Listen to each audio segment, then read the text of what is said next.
యుద్ధంతో అట్టుడుకుతున్న ఇరాన్ను మరోసారి భూకంపం వణికించింది. బందర్ అబ్బాస్ ప్రాంతంలో భూ ప్రకంపనలు రావడంతో ప్రజలు భయపడి ఇళ్ల నుంచి బయటకు పరుగులు తీశారు.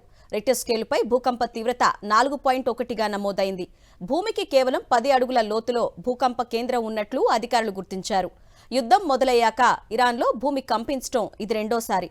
ఇరాన్ అణుస్థావరాలపై అమెరికా దాడుల నేపథ్యంలో వరుస భూ ప్రకంపనలు రావడం ఆందోళన రేకెత్తిస్తోంది.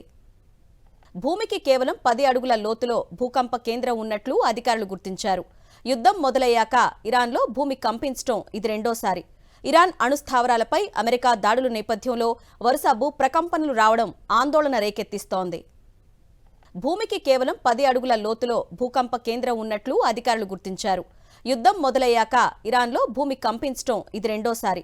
ఇరాన్ అణుస్థావరాలపై అమెరికా దాడుల నేపథ్యంలో వరుస భూ ప్రకంపనలు రావడం ఆందోళన రేకెత్తిస్తోంది.